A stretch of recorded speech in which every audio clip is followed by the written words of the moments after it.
और राज्यसभा में बड़े वरिष्ठ हमारे अग्रज रहे आदरणीय विनय जी का आदेश था। मैं इनसे आग्रह किया कि मैं आपको बताया कब से सत्र होगा। उन्होंने 3:45 बताया था। उस वक्त से मैंने प्लान किया। कल ही बहुत दिनों बाद मैं बाहर से लौटा था। मैं आपके बीच हूँ। मैं सारे आयोजकों को बहुत बधाई देना चाहता हूँ। यहाँ मंच पर माननीय उद्योग मंत्री हमारे नीतीश मिश्रा जी मौजूद हैं। बहुत सुंदर तरीके से मैं सुन रहा था जब मैं आया। नीति आयोग के हमारे सीईओ श्री वी.आर. सुब्रमण्यम साहब को बहुत बढ़िया ढंग से उन्होंने तथ्यपूर्ण चीजें बताई। डॉक्टर अमित सुमन जी और सभागार में उपस्थित सभी हमारे पटना और बिहार के हमारे आत्मीय जन मीडिया के भाइयों।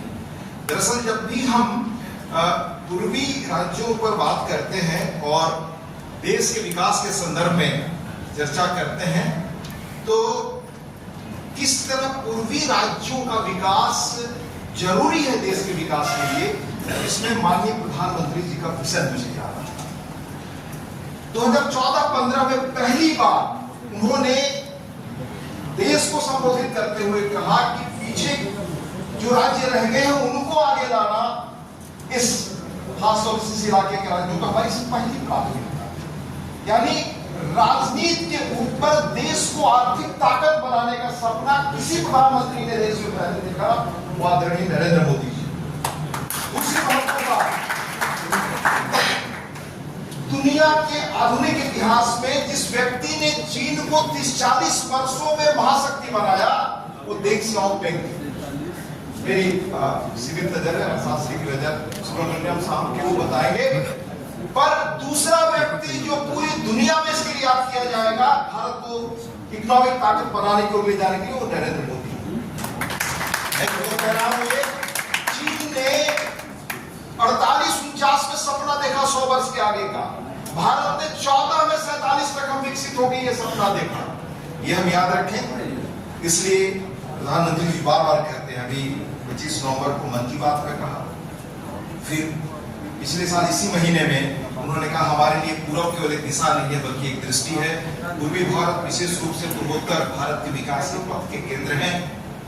तो हम यह सब कहना चाहते हैं कि किस तरह से मैं नॉर्थ ईस्ट जाता हूं पत्रकार बनाते आप कल्पना नहीं कर सकते नॉर्थ ईस्ट में जो परिवर्तन हुए।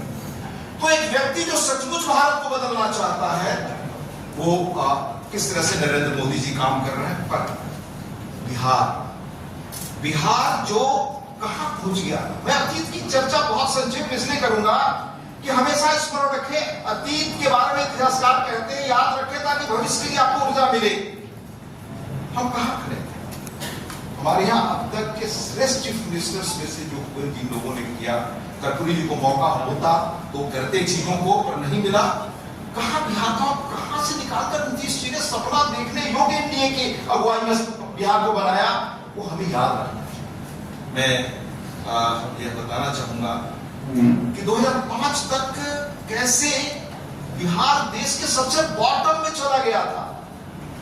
इकोनॉमिक इंडेक्स में सबसे देश पर बोझ मान लिया गया था। हमारे एकेडमिशियंस कहते थे, इकोनॉमिस्ट कहते थे और दुनिया के बड़े बड़े पत्र पत्रिकाओं के जानकार विशेषज्ञ क्या कहते थे, बहुत संक्षेप में याद दिलाऊंगा। पर 52 में फ्रेट इक्वालाइजेशन पॉलिसी आई। सच्चिदानंद सिन्हा जी हमारे यहाँ के चिंतक, उनकी किताब पढ़ी उस वक्त बिहार कैसे इंटरनल कॉलोनी बनी। और 17 में हमारे बिहार और झारखंड के साझा इतिहास से साझा विजन पर प्रणब मुखर्जी जी बोल रहे थे। उन्होंने कहा कि माल ढुलाई समानीकरण की नीति ने भारत के पूर्वी क्षेत्र के विकास को बाधित करने में कैसे भूमिका निभाई। ये सब एक्नॉलेज्ड फैक्ट्स हैं। उस वक्त पंजाब में मैं शिकायत नहीं कर रहा हूं, बिहार हमेशा देश के बारे में सोचता है, इसके भी मैं व्यक्तिगत आपको आधार बताऊंगा। पर भाखड़ा नांगल बांध में या प्रति व्यक्ति एग्रीकल्चर में पंजाब और हरियाणा में क्या इन्वेस्टमेंट था, और जो राज्य सबसे बेहतर सिंचाई के लिए था, नदियों ने जिसको अद्भुत सौगात दी थी, उस पर क्या इन्वेस्टमेंट हुआ, कभी फिगर निकाल करके जरूर सुब्रमण्यम साहब मदद करेंगे, आप चीजों को समझ सकते हैं। तो बिहार को नीतीश जी ने कहां से कहां पहुंचाया। 47-48 से लेकर 90 तक 35 वर्षों में कांग्रेस की लेगेसी थी, बीमारू राज्य बनाया। बीमारू राज्य की अवधारणा एक आई, आप याद रखें, जिसमें भी पहला बिहार का नाम था। प्रोफेसर आशीष घोष जो डेमोग्राफर थे, उनकी किताब है इसमें।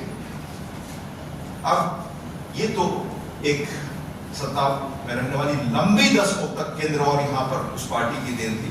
90 में सत्ता का परिवर्तन हुआ, लगा कि सामाजिक न्याय के लिए उर्वर भूमि बिहार में कुछ बड़ा होगा, पर कहाँ हम पहुंच गए।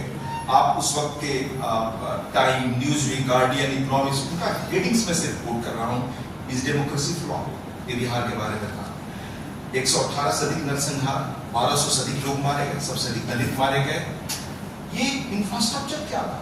मैं यहाँ अपने गांव जाने के लिए छपरा जाता था, 80 किलोमीटर, 90 किलोमीटर, 5 घंटे 7 घंटे हर पग पर सड़कें खुदी हुई। और पटना में जब रहता था तो स्टेशन पर उतरने के बाद कहा जाता था कि घर न जाए, रुक जाए स्टेशन पे। जो सुशासन चाहिए वो कैसे नीतीश जी के नेतृत्व में सामाजिक न्याय को धरातल पर उतरा, जातीय न्याय, लैंगिक न्याय, आर्थिक न्याय, तीनों तरह की बड़ी चीजें हुई। उसका फल क्या हुआ? मैं ये नहीं कह रहा हूं, मैं आपको क्या लोगों ने बाकी कहा। 2013 में economic freedom of states of India एक रिपोर्ट है, जिसमें इसको तैयार करने वाले में प्रोफेसर विवेक देवराय, जाने वाले इकोनॉमिस्ट, लवलीस भंडारी और doctor Swaminathan Aiyar, best economist journalist, ये तीनों लोग थे। उसमें चैप्टर है बिहार के, Bihar how the poorest worst governed state attained double digit growth and became the role model.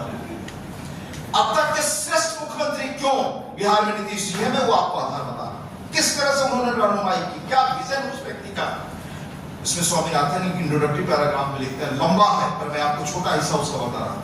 ये बिहार है undergone a veritable revolution since a new dynamic chief minister Nitish Kumar came to power in 2005 and was re-elected in 2010 with a landslide majority. ये NDA की सरकार जब मजबूत रही, जो कह रहे थे मजबूत शासन चाहिए सुब्रमण्यम साहब, बेहतर शासन चाहिए, उसका असर आप देखिए। ये कह रहे हैं कि बिहार में तो बिल्कुल वर्टिकल रिवोल्यूशन हो गया। जब मुख्यमंत्री के रूप में नीतीश जी आए और कह रहे हैं look at the data available for the last 6 years from 2006-7 to 2011-12 Bihar average GDP growth rate of whopping 10.87%। आप बता रहे थे कि कैसे बिहार का औसत वो देश के औसत आय से आगे रहा जीडीपी। कह रहे this was highest among major states, some mini states fared even better and well above the national average of 8.29%। So Bihar which was historically a drag on the rest of India, जो बिहार देश पर बोझ मान लिया गया था, वो has started pulling up the rest of India. वो बिहार देश को आगे खींच रहा है, आगे बढ़ा रहा है। ये बिहार की उपलब्धि रही। This merits international attention because Bihar है द पॉपुलेशन ऑफ 100 मिलियन। ये दुनिया में इस पर निगाह जानी चाहिए क्योंकि बिहार की आबादी 10 करोड़ है, more than that of all except A handful of countries. दुनिया के बहुत सारे देश थोड़े मोड़े छोड़ दीजिए तो उनकी आबादी से अधिक उस बिहार ने ये चमत्कार करके दिखाया। Unlike some other developmental success, Bihar is not a boutique success. It's a success on grand scale. जो बिहार बोझ देश पर मान लिया गया था, उसके इस आर्थिक ग्रोथ रेट अधिक होने से देश का आर्थिक ग्रोथ रेट अधिक होने लगा।